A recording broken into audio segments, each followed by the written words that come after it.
impressive Irish side, a clinical Scotland team, and an England team that's improving under Steve Borthwick. Welcome to the TW2's Six Nations review for round 2. And joining me, James Price, Fergus Mainland, Alex Reid. James, how did you look at that weekend of rugby? One of the best Saturdays I've had in a long, long time. That's a big call. Wow. That's a big call. Read from that what you will. It's a big call early into the show. Fergus, you were in Scotland. How was the mood? Edinburgh was buzzing. There's talk of a Grand Slam up and down Princes Street, down to Haymarket. It was a brilliant weekend of rugby. Talk of Grand Slams in Scotland. I think it's a little bit too early. Alex, Ireland versus France. What a cracker. One of your best weekends, or it's one of the best games I've ever seen. Top 10, I think. What makes them look so good under Andy Farrell? It's the way they move the ball. Their ruck speed, the set plays they use up and down the field. You didn't see that under Joe Smith, I don't think. They've innovated from year to year, which is why I think this Ireland team is better than the Joe Smith Ireland team. They're not just front up, carry, pick and go sort of plays. They've moved the ball wide. They cut through. I mean, Hugo Keena's try is one of the best tries I've ever seen, although that was nicked from Joe Smith, that move. So maybe that's not a great point, but yeah, it was an amazing game. Something clearly Joe Schmidt didn't do was have somebody who can take over when Johnny Sexton is not on the field. We saw that this weekend, and how impressive was seeing Ross Byrne controlling that attack from an Irish perspective. Yeah, I mean, I was really surprised. I thought maybe they should have brought in Jack Crowley before the tournament. We spoke about it on TW2. But Ross Byrne fronted up. He was really, really good. He controlled it well. I thought Craig Casey didn't help him out. Wasn't great, but yeah, Ross Byrne controlled it, and there's loads of press about him being really good. So, yeah. So if you take your glass and you look through as if you're Sean Edwards, does he go home and say, well, maybe Andy Farrell has the keys to his defensive vault, or is it one of those games that France looks and pecks away and say, well, that happened, no need to worry about it? I mean, we very rarely see 1 versus 2, right? It's effectively the Six Nations final, unless your lot do the unexpected. But we'll get onto that later. But it's sort of a chuck away in that they'll move on to next week against Scotland, and they'll bounce back, I reckon. They'll bounce back, yeah. The thing is, if I've got my Sean Edwards glasses on like that, though, I think the big thing that Alex has failed to mention, I think, is that France were robbed in this game of a TMO decision for James Lowe's try. His foot was clearly out. I thought the Irish TV directors had an agenda in this game, quite frankly. I think had that try not been scored, I think it would have changed the entire dynamic of the match. You think that one try changes the dynamic of the entire match? Big call. But talking about coaches whose lenses will be clean and happy about what they saw. I'm not going to go into the TV director chat because we'll be here all day. We're going to go into something that you're more interested in speaking about, the Scottish victory down in Scotland. Is Gregor getting the mix right? Yes, he is. What he is getting is a really nice style of attacking rugby, a Scotland team that is playing without fear, led by a magnificent forward pack up front. And then the backs spearheaded by Finn Russell's maverick behaviours. You talk about his maverick behaviour, Finn Russell. He's not afraid to make mistakes. We've seen him try a money ball and that doesn't come off. It takes 2 to 3 phases. He tries another one again. Is that the culture that they're building where mistakes are okay and you can give it a go? If that's what they're aiming for, then I think that's absolutely fine. I think you've got to be able to play without fear on the rugby pitch. I think as soon as you start fearing moves and fearing passes that are going to come, that's when mistakes are going to creep in. So if you have someone like Finn Russell, who he's constantly communicating with his team, that's the most important thing. So it's not like it's sprung out of the blue, it's the things that they'll expect. But I think if you have someone who's playing with freedom, with a nice loose style of play, then I think it can only be good for Scotland. Yeah, and the Ferguson brothers, they were dominant in the tackling. Unbelievable, yeah. England, Italy, James, how much does Steve Borthwick take from that and say, we're turning a corner, or was it a poor Italian side? Well, it was 31-14 in the end to England, and you've got to be happy with that result, whatever the circumstance. But I think we can all agree that Italy side that turned up at Twickenham were not the same Italy side that we saw the week before. No. I've seen progressing over the last 12 months or so. But from positives for Steve Borthwick, the back row had an incredible game, all 3 of them. And obviously Ollie Lawrence, man of the match. He played incredibly well. 12 odd carries, 80 metres carried. Obviously, that change up between 10 and 12, great to see that. A much more balanced back line now for England. So ultimately, it's a positive look forward for Steve Borthwick. But the amount of kicks and the sort of intent of that English side to not use people like Ollie Castle-Collins. Why put a really fast winger and then not use him? Who knows? I disagree with the kicking comment, to be honest. But I quite like the game plan. I think it'll bear its fruits later on in the Six Nations. I'm not saying it was necessarily a bad game plan, because obviously it worked. They won the game against Italy. However, all I'm saying is that you put in that new backline, you use Ori Lawrence to hit hard lines and then don't get it out wide. I just want to see it more. That's all. Just want to see Ollie Hasselhoff. Talking about seeing more of people in that squad, do you think Alex Dombrand put his hand up, improved performance to say, well, I do belong in the test scene? Because he's a bit under pressure. He's come in with the Harlequins bounce, and that hasn't really come to fruition in the England shirt. How do you think that panned out for him this weekend? Yeah, he didn't have his best game the week before against Scotland, but 12 odd carries. He was brilliant in attack. He was actually a lot of the foundation of that England attack. Sort of went about his work quite quietly, really. He didn't do anything spectacular, but he did do a lot of good stuff. He's definitely put himself back in the fold, put his name, stamped that on the 8 shirt, with the likes of Billy not really getting a sniff at the moment. Which, debate that as you will, but I think he's really stamped his name back on that 8 shirt for now. Another position that probably was out of a debate. We saw how important it was in the previous World Cup when Ben Youngs didn't have his best game, and then they had to bring in a 2-cap Will Hines, I think, into the side. Alex Mitchell. How important is he to this Steve Borthwick? Well, he's very good at running sideways and then waiting for Italians to nibble and then just give the ball. But yeah, he looked great. Nice to have another option at 9. I mean, when you've still got Ben Youngs and you've still got even Danny Kerr nibbling around the edge of an England squad, it's nice to see someone slightly different, slightly youthful. And obviously, he's a saint, so good to see him out on the England pitch. Yeah, Danny Kerr was at Twickenham, but for BBC 5 Live, so let's see how that happens for him in terms of getting his name back into that team list. That's the weekend we had. Ireland were imperious. Scotland rolling towards the Grand Slam, according to Fergus. We'll wait and see how that rolls up. Italy were poor. It's not much for Steve Borthwick to take out of that. We have spent some time. James and Alex have gone around the home of rugby in Twickenham and found some information on the Rayburn Shield. Hi, I'm Dave, and I'm the Chief Guardian of the Rayburn Shield and the Utrecht Shield.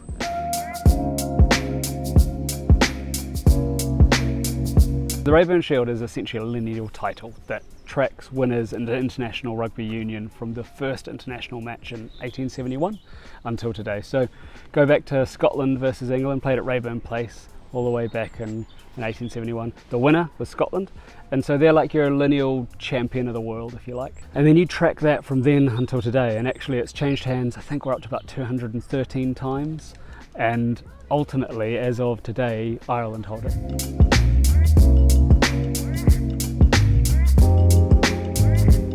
International rugby is more fun when we all compete for the same prize. Right now, that only happens every 4 years. This only happens, and so we need something else. And there's all this talk of nations championships and all sorts of things.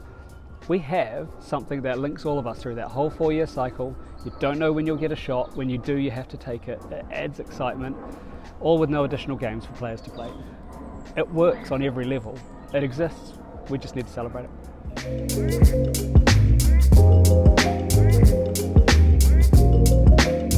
So France and Ireland played over the weekend, and France have been magnificent this year and last, and that game was remarkable, but actually the Rayburn Shield was on the line. France haven't held the Rayburn Shield since 2009. They've had limited chances at it, they just haven't had the luck, and that's what I like about it. You can be a great team, but you need a bit of luck. You need to get a challenge at the right time against the right team.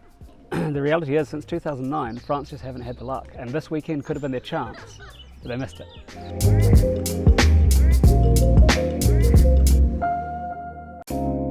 I want it to become something that belongs to the rugby fraternity. It doesn't belong to any person, any organisation, anything. It's not official, it's not recognised, but it's real, it exists. What we're tracking is not a made-up thing. And so we can enjoy that right now, whether it's recognised officially or not.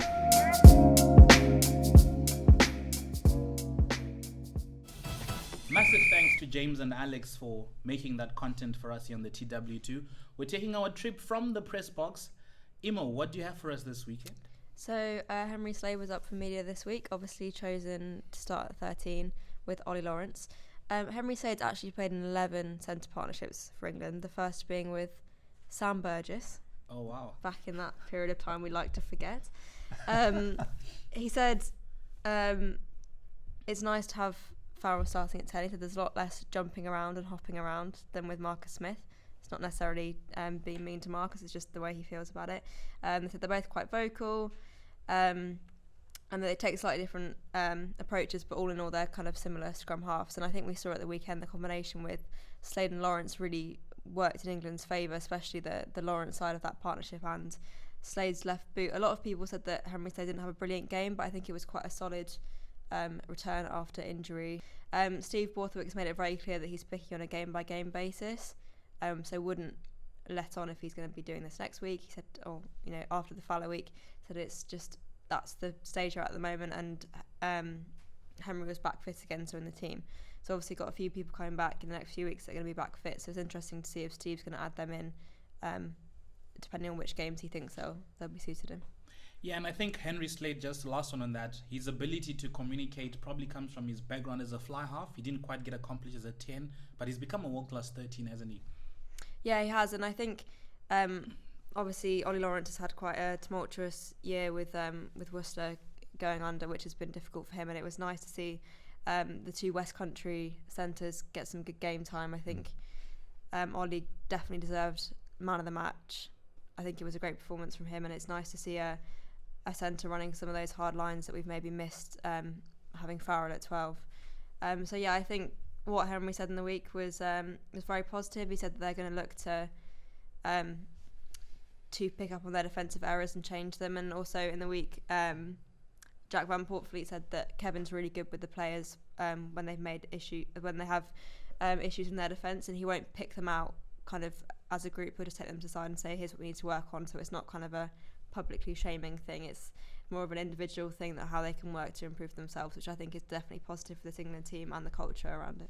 Yeah, it did look like an improved England side. And Fergus, you've been in the press box as well. What have you picked out for us? I have. Well, I've reached out to a Times piece from friend of the pod, Alistair Reid, and who else is he going to be writing about but Finn Russell, and all about that relationship that Finn Russell, I suppose, has been rebuilding with Gregor Townsend. We know it's been frosty in recent years, with Finn being ejected from camp for having one too many beers and whatnot.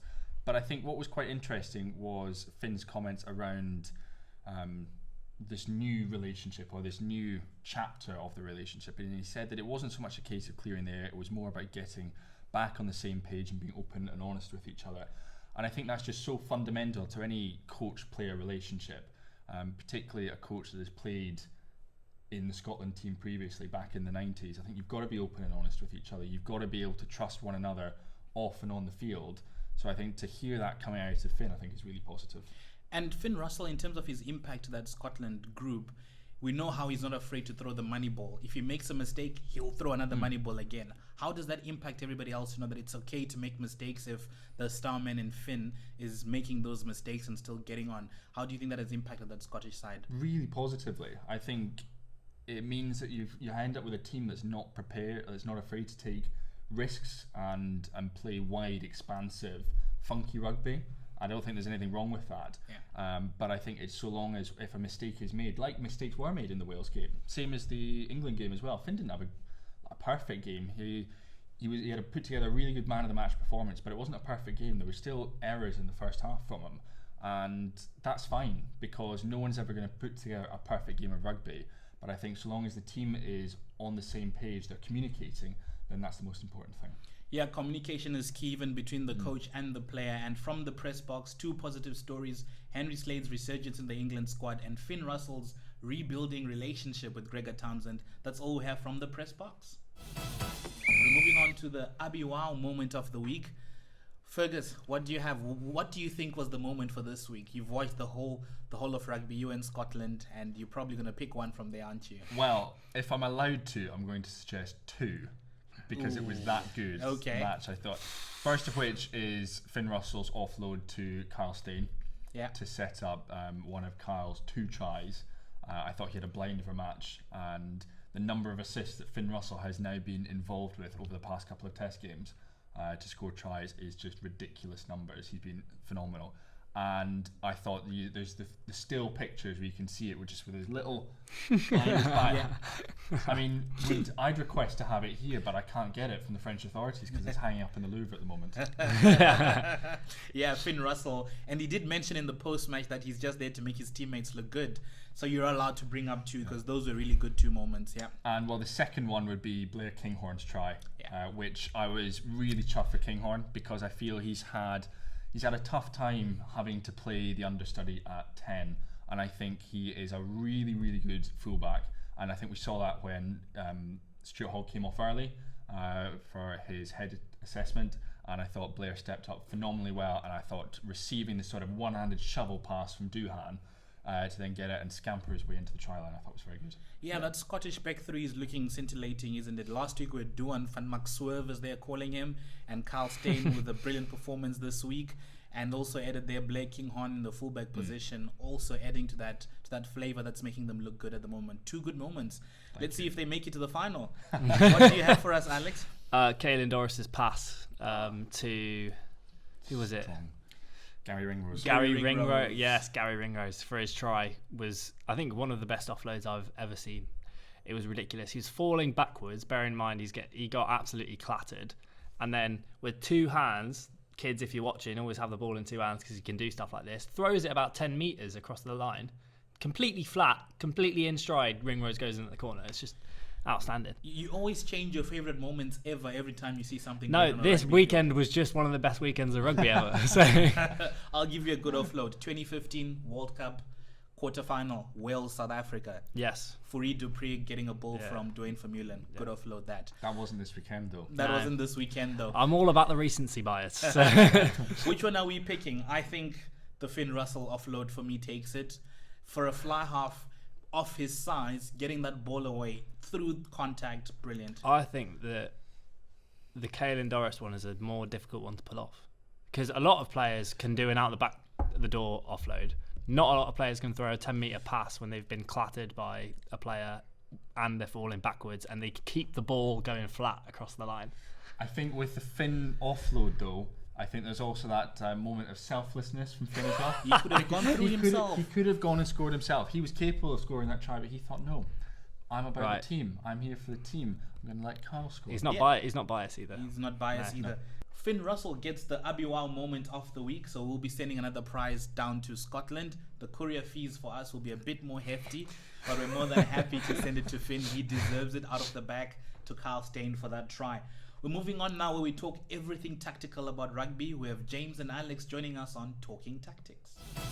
Welcome to this week's Talking Tactics. We are going to go through the most exciting game of the weekend, Ireland versus France, and Hugo Keenan's try. It was quite a good one, wasn't it, James? It was.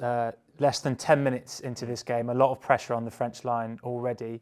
France have just dropped it out from underneath their try line, and Ireland are about to launch a pretty good attack. Yeah, as you can see from the slides, it's a pre-planned move. Those 2 players are pointing to Caelan Doris, who's now got the ball. What's that, a 22-metre run-up, James? At least 22 metres, yeah. And that's a lot of traction for a big number 8 to get up. He's one of the best ball carriers in the world at the moment, and he's targeting Mr. Weenie Antonio there, who's not a very quick mover, as we move the slides on. There is the first point of contact, and we'll see how much ground he makes. And that blue line's disappeared because it's just in the corner for you all. And there's the line of the ruck. That's what? A 5-metre gain on that carry, James? Easily, yeah. As you'll have seen, Caelan Doris has made that 22 metres run. He's used his footwork to get round Antonio, who is collapsed in a heap on the floor there as he's been destroyed by Mr. Caelan Doris, who, as you can see, is burst through, got some quick ball for Conor Murray, who's about to do some dangerous stuff. Yeah, as we progress the play, we can see that it's quite a lot of weight to move off the floor, so he's not quite got up yet, and we move on. There's a big old gap in the French defence there, straight in front of Finlay Beelin. And as you can see from this shot, the Irish players don't look like they're doing that much. Mr. Entermack in the corner, he's quite relaxed. And then as we move on, this is where they're all going to run, James. What do you think of those running lines? Yeah, but as you can see, like you say, at the moment, there doesn't look like there's a lot of threaten, and they're all going to hit off their right foot and they're going to make a movement across the pitch. Now, this is all going to happen in a couple of seconds. If you watch the clock up in the top left corner, you're going to see in just a few seconds, even if we move to the next clip, we'll see that Finlay Bealham has just received the ball there from Conor Murray, and only just under the Guinness Six Nations sign at the top right there, we can see the danger man running through, who's about to hit with some serious speed. That is actually Jonathan Sexton. You can't actually see Hugo Keenan in the frame yet. He's not even in the frame yet. He is absolutely flying at the moment. And look, he's just in the bottom there. I can't tell you at home how good that line is. He comes from absolutely nowhere. It's almost undefendable. Finlay Bealham's actually done a really good job here. As you see, Conor Murray, has run a really good dummy line, and Weenie Antonio is not even looking at the ball. He can't play the ball because he's offside, and Hugo Keenan's about to get fed through that gap. Yeah, I think we can't underestimate this little bit of skill here from Finlay Bealham. Obviously, he's not expecting a big 120-kilogram prop to be in the way of this perfectly curated move, and yet he's still managed to pop the ball perfectly to Hugo Keenan at this point. Yeah. So great tiny little bits of skill that make these moves work perfectly. Exactly. As we progress, you can see there just how big the gap in the defence is that got created. That doesn't happen in Test rugby a lot. Defences like this are normally pretty organised. But you see all of those support runners already going for the play. The speed of thought on all of those Irish players is amazing. And the line from Hugo Keenan, as I've said before, is just ridiculous. Yeah, just to be clear, that the French 5 before this play is right tucked up in what we call the X defensive position, right next to the ruck. He has shifted all the way across out here because Ireland, out on this right-hand side, have an overlap originally. Yeah. So he is thinking, right, I've got to get out to this right side to help defend.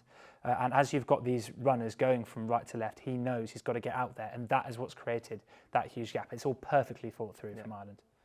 And as we move on, we will see Mr. Hugo Keenan running through at pace. And he has got so much Irish cover with him, doesn't he? Yeah, I actually think some of them play for England. There's so many support runners.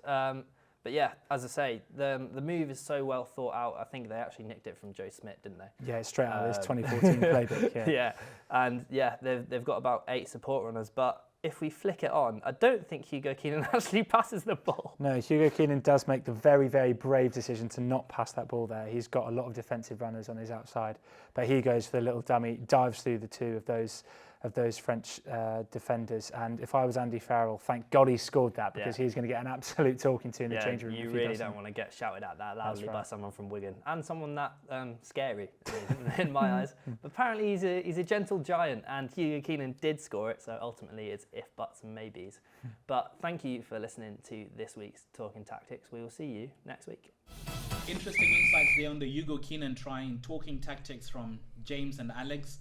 Quite rugby noses, those two. And they join me for the preview for the next round. We have Italy taking on Ireland, and that's going to be in Rome. We expect Ireland to keep rolling on towards the Grand Slam, don't we, in that encounter, basing on what we saw at Twickenham and how that Italian side played out. But I think the next important game, two coaches who are probably still under a little bit of pressure. I think Warren more than Steve.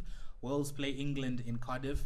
If you're Warren Gatland, James, are you going to use these games as a pre-World Cup building squad depth type of a mission, or you're probably going to try and win it? I think they're probably going to try and win it, Caleb. I would say. But I know what you're trying to get at. I think, like you say, Warren Gatland has no shot at the title anymore. I think he probably knew that coming in anyway. But I think there's a couple of things he sort of said in the press that have intimated that that's the way that he's looking towards it. He wants to maybe look a little bit longer term. Steve Borthwick obviously has many times said it's game by game, game by game. But obviously, it's a very different encounter to the Wales-England we saw last year, right? So it was two coaches who were both under pressure, established coaches looking to re-establish themselves. Now we've still got two coaches who want to reassert themselves in their new job, right? In what way they'll go and attack that game, I don't know. I think England, we will probably see the same 10-12, you'd imagine. Yeah. What do you think? I mean, I can't see them changing it back to Smith-Farrell. If they do, I mean, if it really is game by game, then I guess there's as much chance as there is them sticking. But I mean, it worked well against Italy, but that's Italy, and it's Wales in Cardiff. It's a different challenge, isn't it? I think it's worth mentioning as well that we've obviously got the week break now with the fallow week coming up. Yeah. So they've got another 2 weeks until this game, and it's reported that the likes of Tom Curry may be back. Yeah. The likes of Courtney Laws may be back in that time, and that could be huge. Obviously, their back row is working really well at the moment, and Chesham and Itoje, doing pretty well in that second row partnership. It'll be interesting to see if maybe Laws can slot into that second row role with the back row going so well, and maybe even George Ford to give an even bigger headache at 10. We'll see. Maybe George Ford. You talk about two new coaches, both in Wales and both in the England camp. How does the last game still ring at the back of the team's minds? We know how it went down. England took it 23-19, but they were 17-0 up 53 minutes in that game. Do you think that's something they'll be thinking about, being a little bit more clinical and not getting teams back into the game? Well, as Wales coming back into that game at Twickenham last year, I think we will see a different game, because I don't see an attacking bite or anything really that Wales have. No. Wales just don't have something anymore. They're only positive for me at the moment anyway is their back row. Like the lads that played their last game, Rafael, Shunza, Jack Morgan.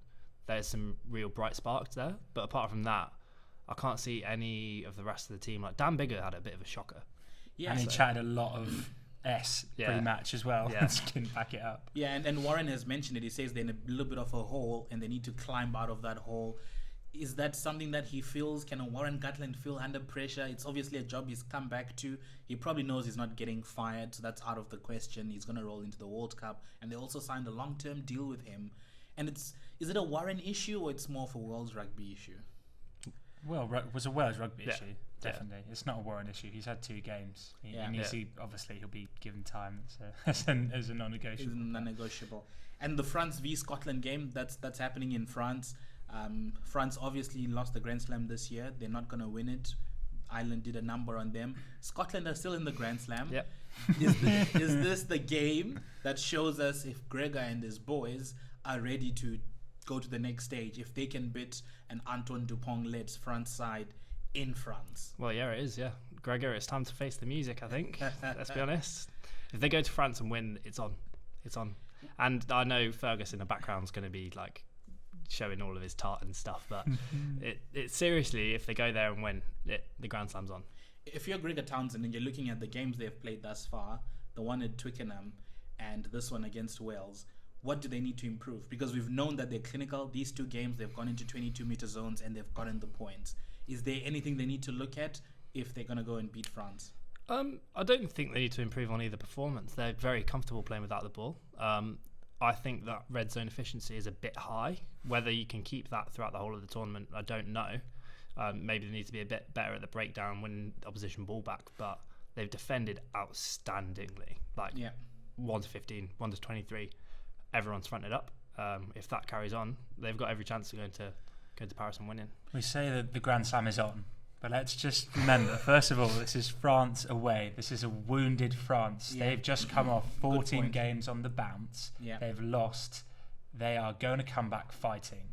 And then, after that, even if they do succeed in Paris, they've got to play Ireland.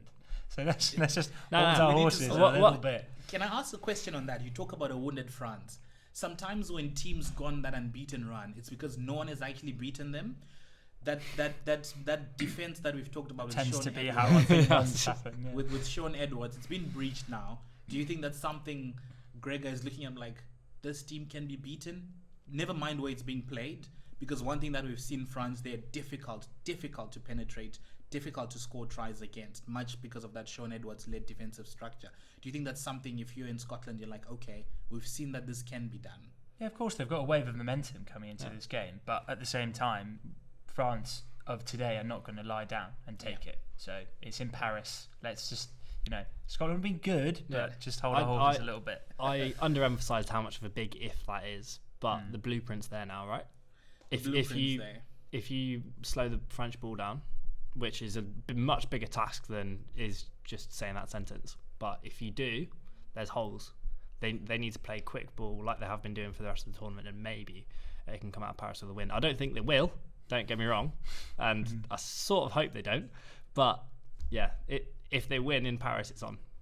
Last one. Does Hamish Watson come back into the squad if he's fit? No, he doesn't. Don't change squad maybe, but not starting lineup. Not starting lineup. Kinghorn versus Stuart Hogg, assuming Hogg is fit. Kinghorn's in form. Kinghorn is in form. Starts. No, you don't change anything from that 15. From that 15. Nah. Which one? The one after Stuart Hogg goes off? No, before. He wants Hogg. I want Kinghorn. You want Kinghorn. Quick fire predictions. Italy, England. England. Wait, what? Italy, England have just played, mate. Oh, sorry. Italy, Ireland. Ireland. By how much? Oh, 70. Okay. James? Ireland by 40. Ireland by 40. Wales, England, Cardiff. Alex? England by 5. England by 5. Oh, yeah, England by 7. England by 7. France, Scotland. Scotland by 2. Scotland by 2. You sounded like the life is being sucked out of you there. France Not by confident. 5. France by 5. France by 5. At home. All right, so James is backing France. Alex is backing Scotland. I think he's trying to be friends with Fergus, another friend of the show. But that's all we've had on the TW2 Six Nations Round 2 review show. Do stay tuned for next week's show, when the Six Nations rolls back. From myself and the rest of the team, our producer Reuven, it's been a good show. Goodbye for now.